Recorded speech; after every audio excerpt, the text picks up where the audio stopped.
Hey, family. Once again, here we are doing what it is that we feel led and called to do vocationally. I like using religious language, and since I am a religious person, I can use religious language. Anyway, welcome to this platform we call Relevant Conversations with me, Bishop John Selditz. And tonight, what I feel very blessed and honored that I get the opportunity to talk to some of the smartest, brightest, most interestingest folk in all of the world, all across the world. And a number of years ago, after hearing about this interesting story, which we're going to spend the next little bit of time here talking about, I got to meet the this person who is our guest, who has this enormous task of representing the legacy of her ancestor. And I'm not going to steal her thunder. I'm going to let her talk to you as well. I am pleased and godly proud to be connected and related. We're going to figure out how I'm in this family too.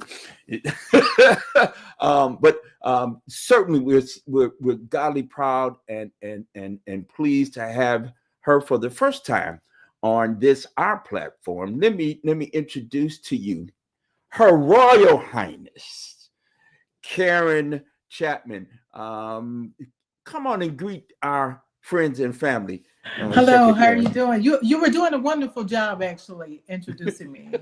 You made me bigger than life, but yes. How are you doing this afternoon, Dr. Selders? I'm doing very well. Listen, we're not gonna take a whole. We're gonna jump right into this thing. Let me first do just a little bit of storytelling from the Hartford end of this story. Right, I came into the knowledge of Prince Abdulrahman, and you're gonna talk much more about who he was and who what brought him to Hartford in the first place. We'll spend a little time there, but I came into uh, uh, the information because of some of the work I've been doing around Black folk in Hartford and in Connecticut. I have a research project that I am working with, kind of, in collaboration, in conjunction with folk at Trinity College. A number of you know that I have some role at Trinity College here in Hartford. And so I would be bopping along doing my work, and then we find out about something that happened almost 200 years ago. And we kept digging and you kept digging. And for those of you who do research, here's how this goes. You'll be looking for something and something else will pop up. And then you would go down the rabbit hole. And then what? There's another thing. And there's another thing. And all of a sudden, the original question and theory and theorizing you've now found receipts on a whole nother level. And you ultimately, I call them receipts because, in fact, there's what we do know is that there's some paper somewhere. Somebody wrote something down. Somebody made some reference to some things. And that's, in fact, how we found you, Princess Karen, and in fact, found your ancestors. So I'm going to pause just for a moment to say, how we doing? We're doing great. And as you said before, you can go from one thing and unearth a whole bunch of other things, right? So I grew up in Natchez, Mississippi. And for those who don't know the story of Prince Abdulrahman, he was a Moorish and Fulani prince. And to break that down, he had Moorish, which came from Morocco bloodline, as well as Fulani that came from the Fouta Djallon region, which is now Guinea. He was a son of a king. His father was Ibrahima Sori, and he was in the country of Fouta Djallon, which is now present-day Guinea and Tembo, and he was captured not by the slave traders per se, but by rival, tribe. and they sold him to the slave ships. He ended up in Natchez, Mississippi, after first going to the Dominican and then to New Orleans, and he was finally sold and bought by a gentleman named Thomas Foster. I was born in Natchez, Mississippi. It was the second largest slave town in the United States. And so it's also famous for Richard Wright, who wrote Black Boy, and also Native Son, who is my mother's uncle, half uncle. They share a shared relative. And it's also the town where most people know Medgar Eggers, right? So it is a famous town in itself. But Prince Abdulrahman actually brought something different to Natchez and different to the Black community in the United States when they could actually historically verify that he was a African royal and that they had a dynasty. And so we hear so many cliches like, oh, the African prince, the Nigerian prince, and it became like a folklore and a sense of humor and the butt of a lot of comedian jokes.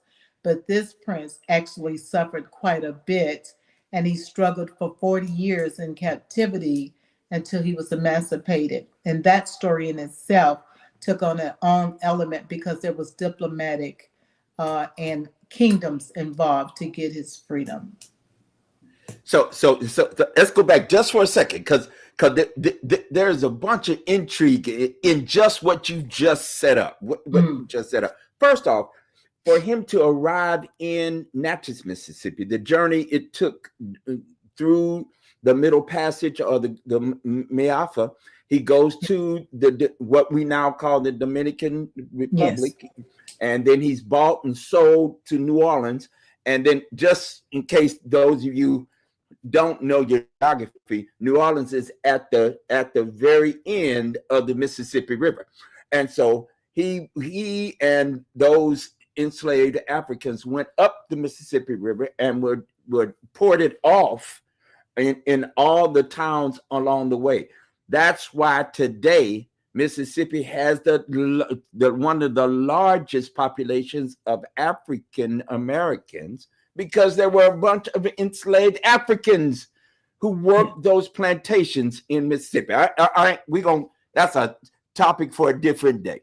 But he worked there with the Foster family. In fact, to the point that he was the guy in charge. He was running Massa's business, because in fact, Prince Sori was a leader. He had command over men and women.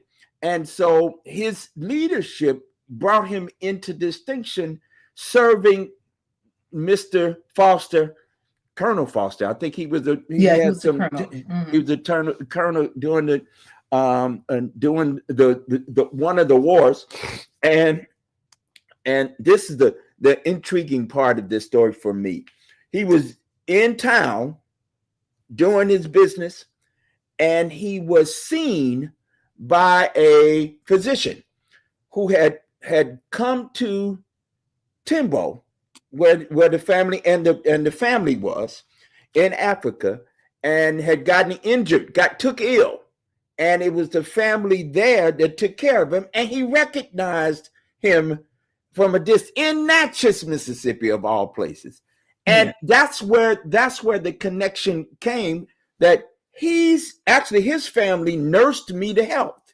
So we need to get him out of here, because he shouldn't be here. If anybody, I owe him a debt, because it was this family, his family, that saved me. And in fact, talk a little bit about that part of the story. Yeah, so that's really a quite interesting story. So, like you had said, Dr. Selders, Dr. John Cox was a physician that was on was on a ship, for a supply ship. It wasn't actually a slave ship, and it was in Africa. And he was out on patrol, because they had relationships with these African nations, and he was out with one of the other crew, and he got sick, and then he was being nursed during that time. And then it was like, okay, I'm too sick to get back on the ship and I need help. And so Ibrahim Sori, which was Prince Abdulrahman's father, said, bring him here. And, there weren't a lot of white men in the regions. So they nursed him back to health. And in that home was Prince Abdulrahman. And he was 17 years of age when Dr. Cox first met him. So fast forward now, almost 40 years later, it was 30 years to be exact, he comes across this young African male, and he doesn't notice him at first. Actually, it was Prince Abdulrahman that noticed him. And he said, I think I know that man. So he was with one of his subjects that he had become enslaved with him, named Samba. And he said, can you please go and see if that gentleman has a patch over his eye? And the Samba came back and reported, yes, he does. And he realized at this time, this was the same man that his father had nursed back to health. When he went to greet him, all of a sudden, Dr. Cox recognized him as well and reached out and hugged him. And he pushed him off because other, white people were around. And he says, no, I'm not a prince anymore. I'm a slave. And so that's kind of how his journey started and his journey to freedom. I love that part of the story. This story has huge import. Oh, and might I add, Dr. Selders, that Dr. John Cox was an Irishman. So they had met over on a whole different continent in Africa. There was no reason for this white man to be in Natchez, Mississippi, of all places, but he had set up and decided that Natchez was so profitable because at one point, Natchez was the richest town in the world, not in the country, but the world, because of the tobacco, sugar cane, and cotton. And cotton. Yes, and of course, those of our ancestors, yours and mine directly. For those of you who don't know, my mother is from Mississippi. So all of my mother's people come from just a little bit away from Natchez, Mississippi. In fact, well, it's across the way a little bit, but it's in that region of Mississippi, a town called Waynesboro in Wayne County, Mississippi. So I have roots in that part of the United States as well. Now, so here we go. I like to add that I don't think a lot of people really understand. So to have slaves back in that period, you had to be well off. Not every white person in America had a slave. This is just a fallacy that most people believe. There were plenty poor white people that could not afford slaves, right? So in Natchez, Mississippi, in Adams County, because actually Prince Abdulrahman was kept outside of Natchez in the county, which is now Washington. But Natchez was the big booming town at that time. Most people in Natchez, Mississippi, we can trace our ancestry up to the 8th generation because we came straight from Africa to Natchez, and most of us didn't leave. Also, there's a high probability that most people in Natchez are biologically related because of the small amount of white people that owned slaves, and they did interbreeding. So there you have it. That's why Princess Karen and I said we might be related because the nose knows. The nose knows. That's exactly right. So here we are. Now we pick up this story. What happened with Dr. Cox's recognition ultimately caused for the United States government to get involved with correspondence, which we now have the receipts, these documents, these letters that were passed from one kingdom, from one country to the other country to verify that Prince Abdul's mother, to make sure I got this right, his mother had ancestry in Morocco. Is that correct? Yes. So the way that it has been told and has been told through the generations is that Prince Abdulrahman was a Moor. And he was a Moor because, so geographically, so the Moroccans came into Mali and kind of did a sort of like colonialism, right? They colonized Timbuktu, the Mali region, right? And so his mother, and back in the day, if you were from a royal family, right, you're gonna marry off into another royal family for peace. And this is what happened. So his mother had that Moorish bloodline. They even talked about when he first came to Natchez, how he had this long, beautiful, wavy hair, and how the master made, Thomas Foster made him cut his hair because he wanted to, you know, this was a punishment sort of way. You're going to cut that hair. You're going to blend in like everyone else, because his hair was different. And his complexion was lighter. Of course, in the sun, he got dark, and they depicted him like that, right? But yes, and that's where that nobility came in, which he used in his favor, especially since he was an educated man, spoke 5 languages, and was fluent in Arabic. Because in Timbuktu, that is the language, or was the language, of that region. And so he was able to not only speak in Arabic, but he was reading and writing. And there was a newspaper man called Andrew Marchok, and he ran the local paper. He had Abdulrahman write in Arabic, and it was forwarded to Henry Clay, the Secretary of State, which actually took it to John Quincy Adams, the president, who then sent a message over to Morocco saying, hey, we think we have one of your people. They vetted him and say, yes, he's ours. You need to let him free. See how this works, you all? This was 200 years ago. 200 years ago, this happened. 1827, 28, right? 28. Yes, it was in 1827 they got the ball rolling. So it was a little bit before that, because it took 10 years. So it was like 2000. It was in 18. I want to get my years right, but it was in the 1818. It was in 1818. It took him 10 other years after they realized he was actually a prince. It took them 10 years still to gain his freedom, because what Thomas Foster said was, okay, I'll let him go. However, somebody got to pay me. And so that's when the president of the United States says, have him come to see me at the White House.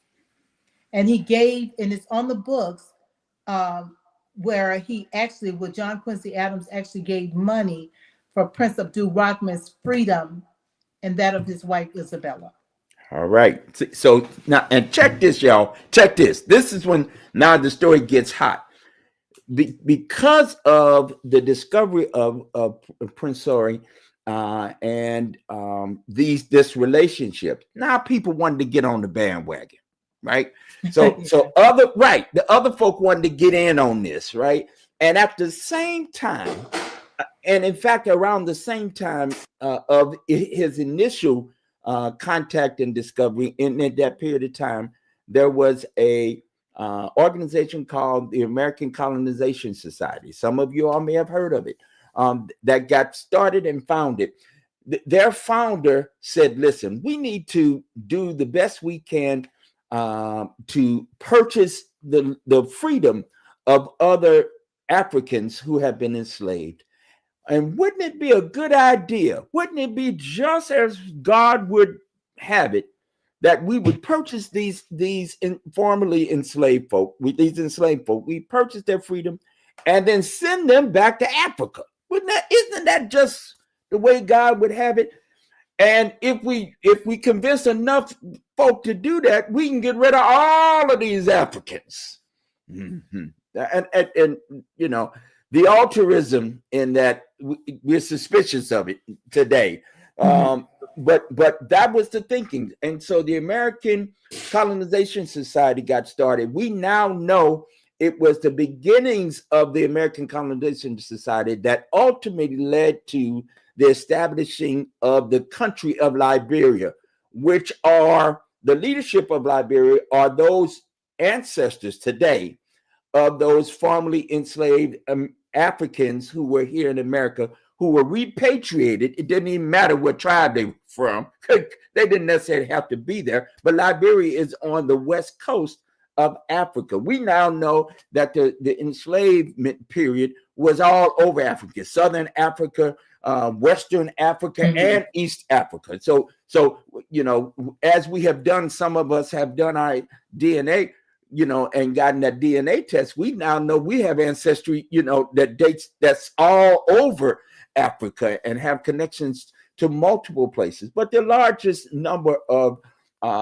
those who were enslaved here in the United States make their home is West Africa and Southern Africa.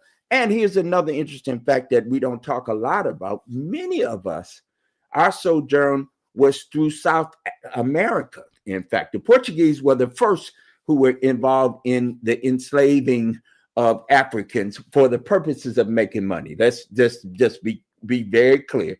And this whole idea of plantation work, freed labor, the Portuguese popularized that. And so they brought a lot of Black folk, Africans, through the Mayafra, through the Middle Passage to South America. And it was from South America into the Caribbeans, and the Caribbeans into North America. So those stories we need to tell more of. The reason I really appreciate your story, and let's talk more about how this ultimately came to national prominence. Now, Prince Sori went to Washington, D.C., got money from the president, and then others got on the bandwagon, right? Yes.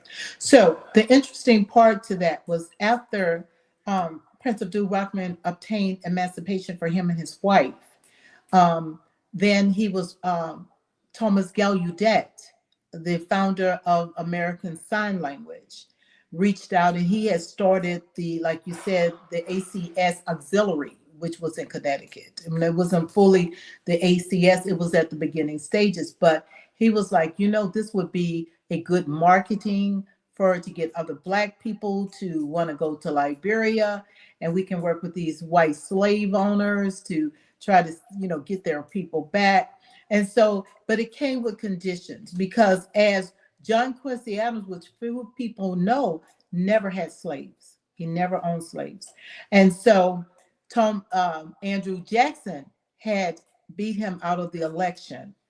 While John Quincy Adams was still in office, then guess what? He had a little protection. But once Andrew Jackson, so Thomas Foster wrote a letter to Andrew Jackson and said, I want that slave, he probably wasn't that nice, sent back to Africa, because if he doesn't, I'm going to re-enslave him and his wife.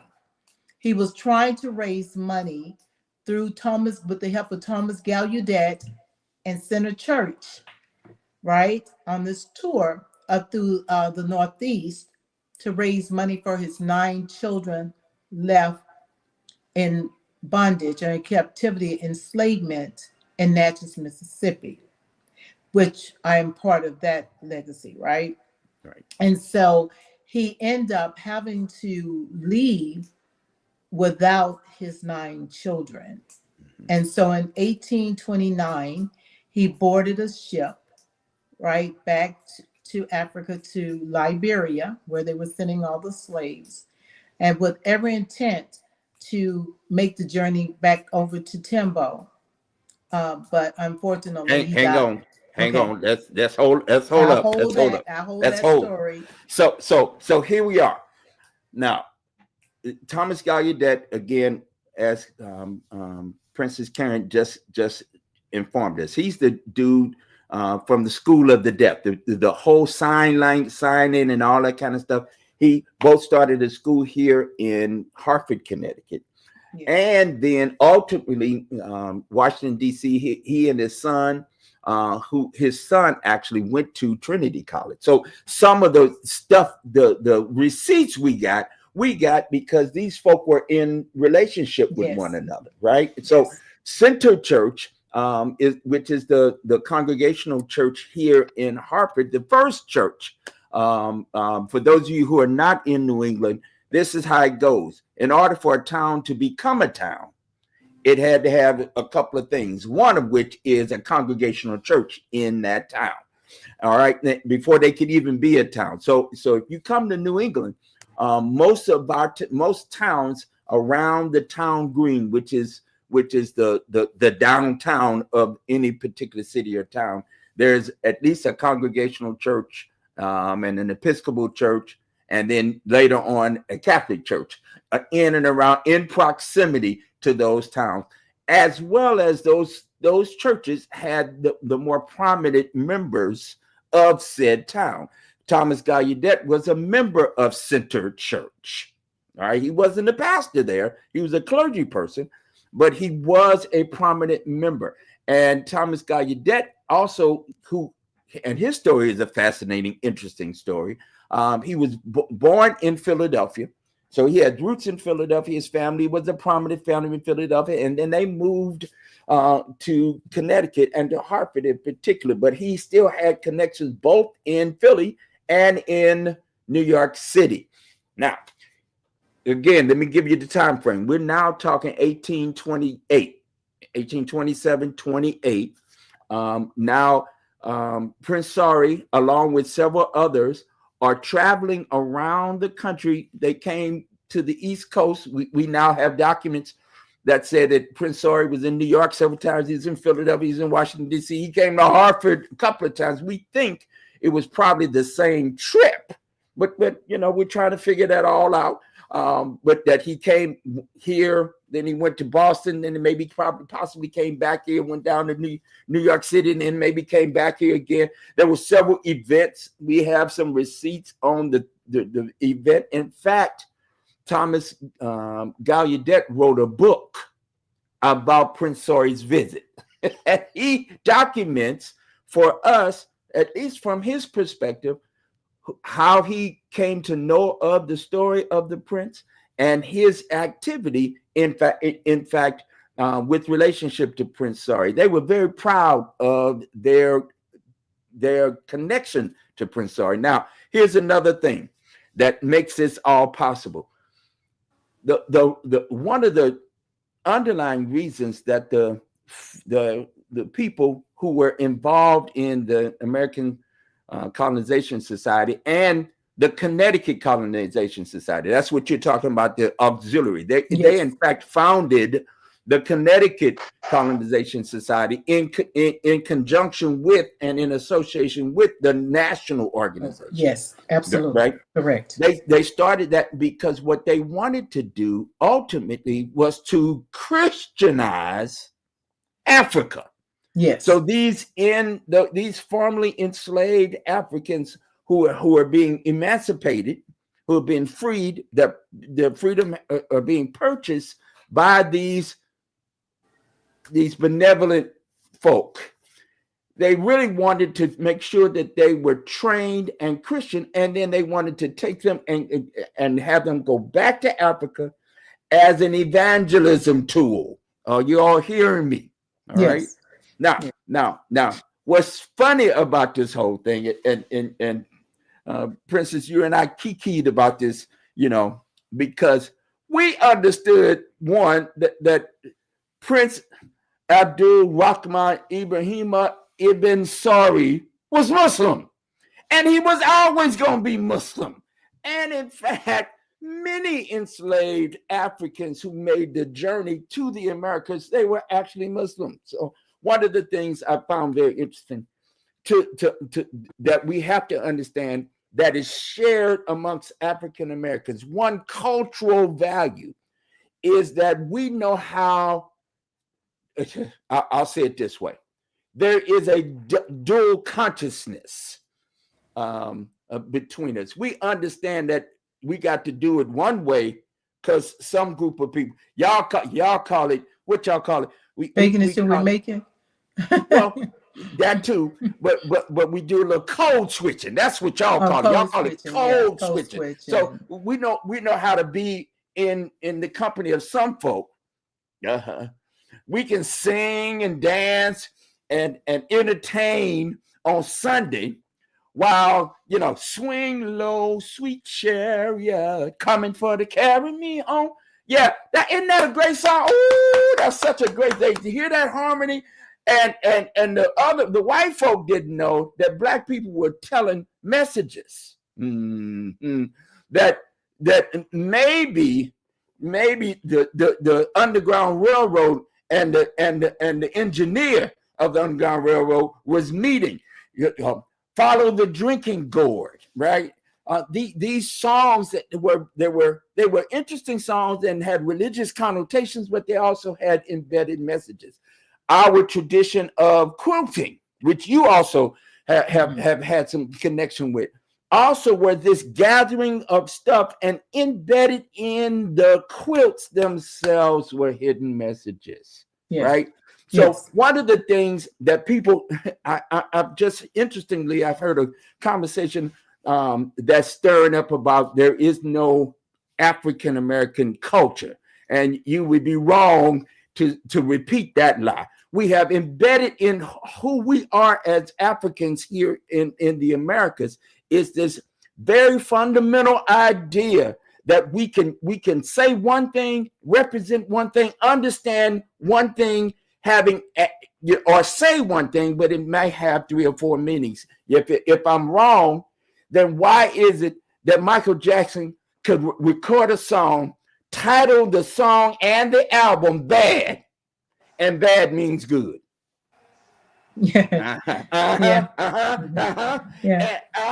So we've been doing that. That's not something new. That's an old tradition, right? That within the context of African Americans, we've been doing that since you can't remember a time that we didn't have conversations in front of folk that meant something else. Yeah. Well, I also wanted to take you back to a statement that you had said. So a lot of the Africans that came over were Muslim. And I know that, especially being in Natchez, because when I grew up as a little girl, I had 2 great aunts that were Muslim. And my mother used to say, well, they pray to the East. But I'm going to tell you how Black, that the Islamic culture fed into slavery. They couldn't totally get rid of some of the things. Some of the way that Black people worship today have a lot to do with Islam, because Christians weren't kneeling down on their knees like we did. They also, if you remember, if you were around my generation, late 50s, early 60s, before you used to go to bed in the country, you had to wash your feet. You had, before you prayed, you had to clean yourself. You couldn't just go to it, because that's ardu. That's the ardu that they do from Islam. When they pray to God, they need to be clean. This was carried over, especially into the Southern Baptists, the Black Southern Baptists. We carried a lot of those Islamic things. So, and especially in Natchez, Mississippi. So when I grew up, believe it or not, I don't want our audience to faint, but my mother always believed in praying to God, the higher power, right? We didn't, the Jesus, praying to Jesus concept came in a lot later for us because of the Islamic influence, right? So what I tell people, that Prince Sori's story not only touched on freedom, but it brought us to a place where we realized that religion played a key factor, especially among Black Americans. And I'm going to tell you, so many of us, and even me, it took years for me to have that awakening that we should be proud of our Blackness. We should be proud of our origins. Because when I grew up, as I told you, as I spoke at the Stowe Center with you as my moderator, we were taught that being from Africa was the worst possible thing, because they were uncivilized. They had no language. They had no intellect. This is what we were taught. And they reinforced it on Saturday mornings for every little Black kid with Tarzan. They were going ooga booga, yay, yay, ooga, beating on their chest like a gorilla. So this is what that systematic racism has put in. But with Prince Abdulrahman's story, there came a different story now. And even now, when I tell people I'm a real princess, I'm not a fabricated one. It's an inherited title, no different than Prince Harry or Prince William or Prince Charles. It's that same line. As a matter of fact, my dynasty goes way further and is more established than the British royal family. So we have to learn to educate ourselves and to give credit where credit is due. And if I seem as though I'm arrogant, it's not. It's just that my grandfather was in prison, enslaved stripped of everything, and I don't have to wear his chains. Mhm. Therefore, don't expect my mouth to have a muzzle. Mhm. Yeah. So you were talking about Christianity. Hmm. It's certainly embedded in our common and everyday practices. Many Christians will know this song. Let us break bread together on our knees. Let us break Hmm. bread together on our knees. When I fall on my knees with my face to the rising sun. Yeah, Where does the sun rise in? from It the east. rises in the east. Fall on my knees, face to the right. Hmm. It's even embedded in our Christianity. It is. Islam. It is. It Islam is. is. So Hmm. so so so here we are. Here we are. Here we are. I get so excited to tell these stories. I get so excited. So Prince Sari comes here. They do then raise some. They begin to raise some money. They get Prince Sari and Baba Sari and uh, Mama Elizabeth, right? Isabella. Isabella. Why I get Elizabeth? Because you were talking about the Yeah, British the monarchy. British That's family. I'm gonna blame it on you anyway. Yeah, Mama Isabella. They get back to Africa. Okay, you can do the grand reveal. So Okay. they get back. They get So back they to. get back. They get back to Liberia. They get They to go to Liberia. Liberia. They get back They to go to Africa. They Liberia. they go to Liberia. Now Right. again, we So know I the. want to go back just a moment. I want to Okay, take the audience back for just a second. Can you imagine being enslaved for 40 years? You 40, finally 4 meet a 0, 4 40 0. years. You finally meet a woman. You've been married to this woman now almost 40 years too, give or take 30. And you guys have not only children, but you have grandchildren. And they tell you you can't take anyone with you. The mother is broken. The father is broken. He's 62 years old, roughly. I got to look it up. I think he's around 62. He might have been, yeah, he was 62, I think. He might have been a little bit older. And here he is. He see his whole legacy and he's got to leave it. And not only does he have to leave it, he has to leave a daughter that they know that's going to have to breed, that they're going to have men that come into her quarters, because that had already happened. Some of the kids were mulatto, for the average person, black and white. And they had already been, the boys have already been stricken to forced labor. And you know this is what you're leaving behind, and you're an old broken man at this point. So now you finally told you can't bring them. You go to Liberia, and 4 months after you get there, you get yellow fever and you die. And not only that, but your slave master dies right after you in a whole different country. They both died the same year within a couple months of each other. But your wife, she's strong.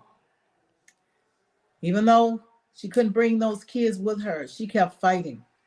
She was having people write letters to her to the ACS when the ships would come in with supplies. She had established a relationship, and she had two of her children, Levi and Simon. They end up going to Liberia through the ACS Right. and to take care of their mothers. So she kept fighting. So that shows you the empowerment of a woman that loves her children.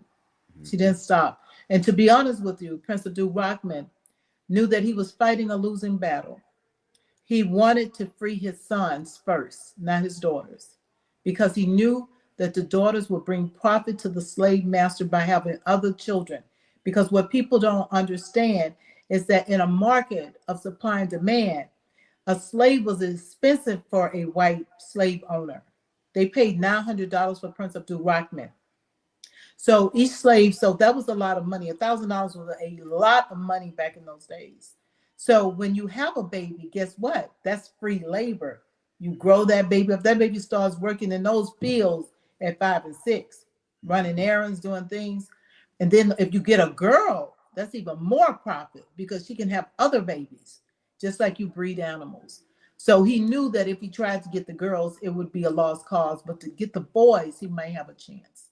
Mhm. And so this was the life that when they were sitting on that ship headed back to Liberia, this is the brokenness So a lot of people say not only did he die from yellow fever, he just died from a broken heart. Broken heart. Yeah, broken heart. Yes. So here he passes away. They are now Mama Isabel is in Liberia. She ultimately gets two of the nine children to Yes. join her and their families. So they have Yes. family, And their wives, families and their and children. So children. Simon brought over his children with him because it was Simon that had the children. All right. So they get there. And what's fascinating about this story, you now have connected to the family of Simon and his children and their ancestry. I have. You have connected to not only the prince's family now in Guinea, right? But also your direct family, right? So Yes. you are your great great great great great great great great great great great great. So you're Right. seven, right? You're the Yes, I'm seventh 7. generation. You're the fifth granddaughter of Prince Yes. Sori, Yes. right? Great Yes. granddaughter, in fact. That's right. That's Yes. how they go. And Seven. so Yeah. ironically, so in 1978, the King of Morocco came to the United States. My mother is from Natchez, Mississippi. She was born there, but she moved to California when she was 13 to Oakland. She was a very innovative lady. My mother passed on June 13th of this year, but she said, I remember her saying, Karen, the king is coming from Morocco. I think we need to go see him, and I'm like, I'm a kid, right? We catch the Greyhound bus up to DC, a 3-day journey. And we stayed with one of her friends named Miss Maddie. And then she had written the congressman in Louisiana to see if she could get an appointment with the king. And so she said she didn't hear anything for a while. And finally they said, yes, he'll be there for a short period of time. You can see him. So she said, I'm bringing my daughter. So I came in with my mom and I got a chance to meet King Hussein. I think that was his name, Hussein at the time. And I was little, and he was like, so you're a prince. So he knew the story. They knew the story, and they were kind of fascinated to meet me. Mama had me all dolled up and stuff and looking cute like a little kid. And he was the first to say, you are Her Royal Highness Princess. And I said, okay. And he says, no, don't ever forget it. Always hold your head up high and look people straight in the eye. He says, because you're part of our kingdom. And I never forgot it. And he gave my mother a little piece of paper with the Moroccan seal on it. And she kept it in a safe deposit box because we went through floods and fires in Louisiana, but that paper she kept. But that gave me a sense of belonging in who I was. So when I became an adult in 1983, I formed the Royal House of Sori. And I started preserving the legacy because the older people were still alive. My grandmothers were still alive. My grandmother was born, just so people know, because my father was older than my mother. My grandmother, right, who follows the line of Esther, which is Prince Sori's daughter, was born in 1890. So I could sit there on her porch and she would tell me all the stories. She knew them all because my great aunts were still alive and all of those old people were alive to tell those stories. You know how you'd be like, oh, Lord, they're telling the same story over and over again. I didn't appreciate it then, but I kept the memory of it because, it would be embedded. It would be embedded. And she was a quilter and she would tell me about how they would quilt. She told me how they would take the braiding of the hair and would hide rice in it because when the boll weavers came, it killed all the crops. It was lotus, but they call them the boll weavers, right? Mhm. And food was scarce, so they knew back in slavery time to hide seeds in their hair so that they could plant them wherever they went, so they could have food to eat, right? Master would be hungry, but they had a hidden garden, and so these stories became part of my legacy and my life, and so I started wearing and owning the title to make sure that that legacy wouldn't die. Remember, Prince Abdulrahman had 9 children. 7 of them were left in the United States. Now, when my cousin in Liberia, I was fortunate enough to meet him at Center Church for a program when we viewed The Prince Among Slaves that was by Terry Alford. But his name is Dr. Ultimus Gay. and he is the direct descendant from Simon, right? And Mhm. the remarkable thing, I have met John Quincy Adams, great great grandson. He met me at Center Church at a program where you attended, Dr. Selders. I've Mhm. also met Thomas Gallaudet, great granddaughter, Margie. She lives right over there, across the bay, and so she was there as well, and she's in Martha's Vineyard. And then I met Dr. Cox's great granddaughter. So together, I've sent you some pictures. So Right. all of these people have come together in honor of. It took all of those, their ancestor and my ancestor, to have freedom. Mhm. And they were not abolitionists, they were ACS. But some of the ACS people started becoming abolitionists. Mhm. So the story unfolds like a story, a made up fallacy, or just a story, but it is actually shows you that there is a higher order of this world. Some people call it God, some people call it, what I personally call it, God. But to have all of these things come together, right, for freedom of one person. So people often ask, well, the seven that were left in Natchez, that was horrible for you all. But I say, who would tell the story if no one was left? Mhm. That's And you right. have to take that legacy up, right? That's right. Mm-hmm. So let's be clear. Let's Okay. Prince Sori, Baba Sori, and Mama Isabel had 9 children. Yes. Simon, and he had a wife. Her name was Hannah, and Yes. they went to Africa. And there Mm-hmm. was a Lee, Yes. a Levi. son Levi. Mm-hmm. that went to Africa. All right, Yes. Levi. Right. Mm-hmm. Then there was Prince. He married Bridget. Mm-hmm. Mhm. Susan. Mm-hmm. Susie. That was Yeah. one person. Yeah. All right, Charles. There's another Lee or Levi. We don't. There's Yeah. another one. All right. Yeah. Kate, Mm-hmm. Phyllis, Phyllis. Mm-hmm. and your great Esther. grandmama Esther. Esther. All right, these Mm-hmm. are the 9 children. Now Mm-hmm. I need to talk about one more thing. During the visit a couple of years ago, you and your family, the elders from Timbo, Mm-hmm. your cousin from Liberia, and Mm-hmm. other kinfolk that some of them live here Mm-hmm. in Connecticut. Mm-hmm. It was quite a reunion where I did get to meet the great grand great grandson of John Quincy Adams. Yes. You look just And like him. God. Yeah. he and they look so much alike, Yeah. just like you can't make this up. You favor Prince Abdul Yeah, that's what Rahman. I've been told. They say the nose knows. The nose knows, Yeah. and we're gonna get to that in just a sec. Mm-hmm. But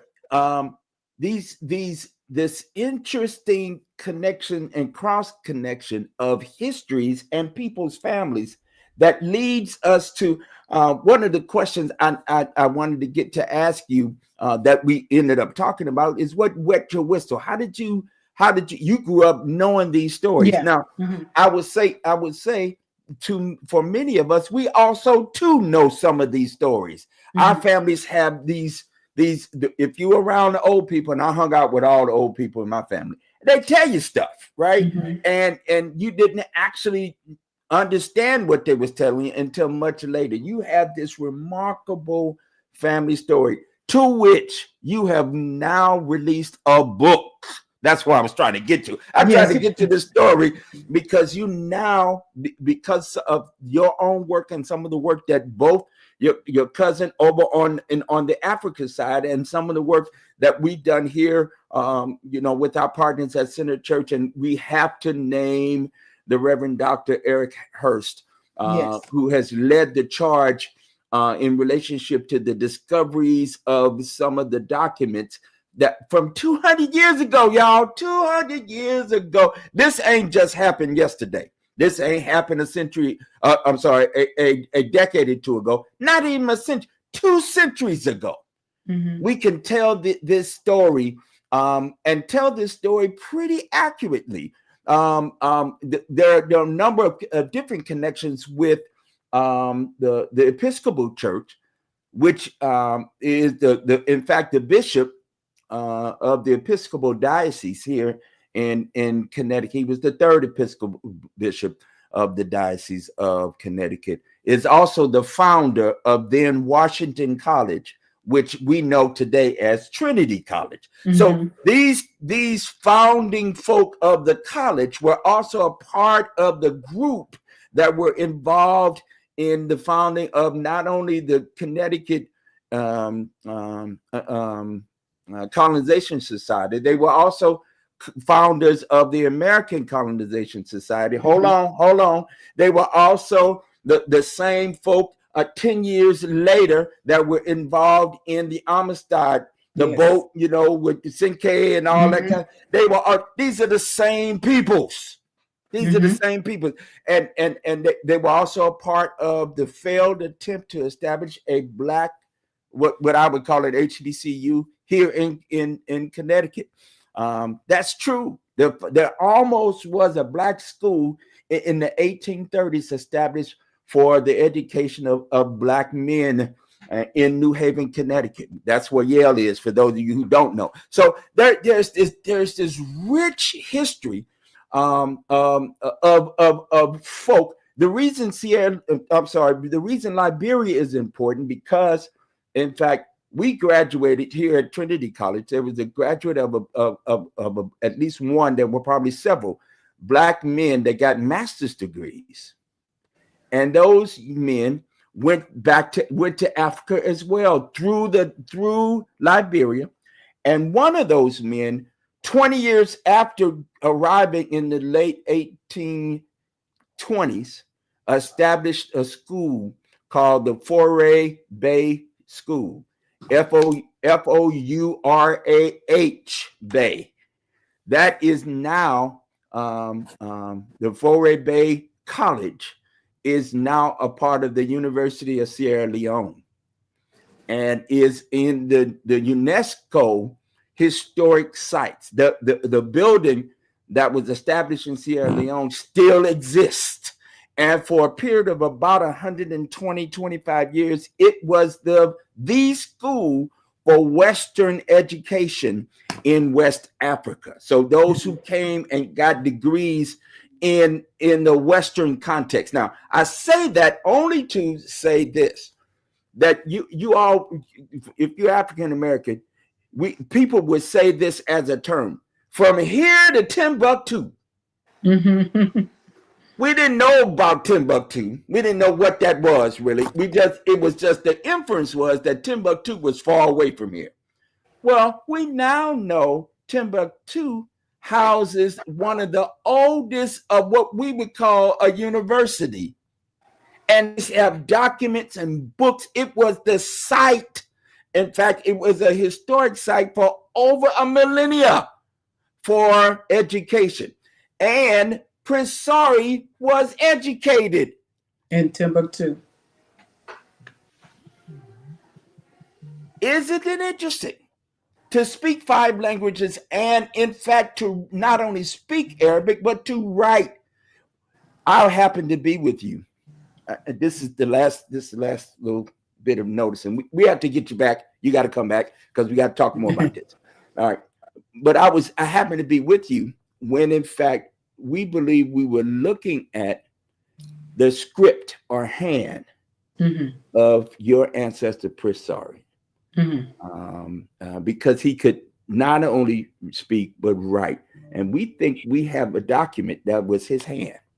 Yes, so they verified that that's his hand, and he actually put in the document. He has 34 documents actually where he said, "I was born in Timbuktu, but I was raised and I went with my father to Timbo to help." Because what they were doing was bringing Islam into the Futa Jalan region. And so he was educated. Not only was he educated, he was born in Timbuktu, right? And he would go back and forth. And people were like, it's so far. But remember, they were conquerors, right? And so they were already on the seas. They were already, they were conquerors. They were herders. They knew how to travel. And so there's so much on earth. So on my research and the things that I've teamed up with, because I just signed a partnership with the Greenberg Center at Trinity College and with Center Church to formalize, and Dr. Selters, you were part of that development, because they also saw the value in, let's go and unearth some of these documents that are not known to the public. Let's try to archive, catalog these things and bring them to the public, because it is time for people to really understand the significance of the intellect that was coming out of Africa. And so, yes, when my grandmother used to say, from here to Timbuktu, but guess what? Remember, there was a lot of Africans from the Mali area, from the Timbuktu area. So they would talk about home from here to Timbuktu. So that's where the term came from. They were telling us where they were from. We didn't get the message. We didn't get the memo. We didn't understand. That's exactly right. Let me show your book. Look at Prince Sori. Y'all see that nose? The nose. The nose. The nose. This is a work that I am proud of you for having developed and written. It tells our story. In most instances, our history is told by other folk.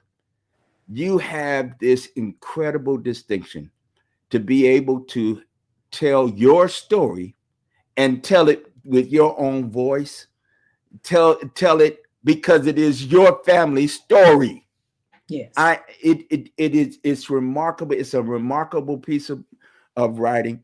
And one more thing. You not only tell, Prince Sori's story is a fascinating story.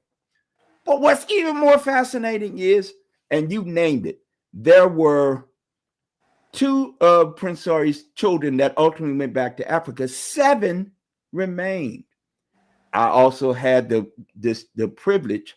I had my popcorn. I was looking in the corner. I say it in a funny kind of way, because y'all had a little family squabble when you realized that in the telling of this story, money had continued to be raised over some time, over years after Prince Sori had passed away. Remember, he died in 1829. Mm-hmm. All right, just a few months after arriving back, and then they continued to raise money, and we found out some interesting things. And the question that money still were on the books into the 1830s, mid 1830s. There still was a fund that folk put money in on the books. And so the question you asked, I thought was sincere, and it was a moment of pause for all of us. You asked the question. What was that question you asked? I said, where's the money? What happened to the money? Because if you were still collecting the money and you didn't free the children, what happened to the money? And you can always follow the money, right? That's the best trace of anything. If you want to know what corruption's at, follow the money. So my thing was, while we were still enslaved and could have had a possibility of freedom, someone else was taking that money and using it for their own purpose, right? So it hurt, because I grew up through the civil rights movement. So, I was a child, but I can remember my parents being scared and cutting off the lights when the Klan rolled by, right? And I remember, them crying about Megger and those different things, right? So for that reason, it was a painful experience to me that the elders from Timbo that were visiting didn't quite understand. Because if you've never been from a slave, or you never endured the civil rights or the Reconstruction of the South, or have the oppression where you walk down the street and you keep your eyes down not to look at white people in the eye for fear that you might have like an Emmett Till situation if you have a boy and you don't understand that. My thing was, where was the money? and what happened and why weren't we freed. Thank you very much. Listen, we got to go. Okay. I have occupied you this whole time, It was a pleasure. and our time is up. Listen, what I want to do is have you back. I want to have you come back, and we're going to continue this story. There's some pieces of this, but let me put the book up again. Tell the folk how you can get the book and how you can be involved with your foundation and all the other things that you got going on. So just quickly, my book is on Amazon. You can just put in The Lost Crown of Prince Abdulrahman. I know it's long, but it has significance because we were redeeming his crown. So I'm the sovereign. You can also look up, just do a quick ChatGTP, a Google search on the official Royal House of Sori. It's really easy. It's www.torhos.com, and you can find me that way. But please, if you want to read the book, if you can't afford the book, if you send me an email, I'm looking for reviewers anyway. I will be glad to send you a copy, right? Up to at least 20 copies. I'm not going to go past that. So the first 20 people that actually reach out to me, I'll send you a book. But this is a story that I think resonates with everyone. It's just not my story. And this story is not really about Prince Sori, the book. It tells a little bit about him, but it tells what happened to those 7 children after he left. So thank you for having the story. me. Yeah, that's the thank story. You for having me. We gonna have to do some more work on that. Listen, you can tell I'm excited. You can tell that this is a riveting story, and I appreciate very much Princess Karen for taking the time out and sharing on this platform this fascinating story. We're gonna come back and hit it again and dig more into this story. Is an American story. It's an African American story. It is our story.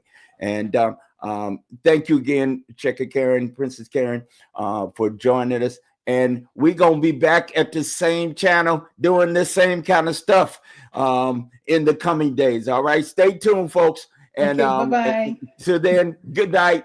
Bye-bye. Blessings to you. Peace. Peace.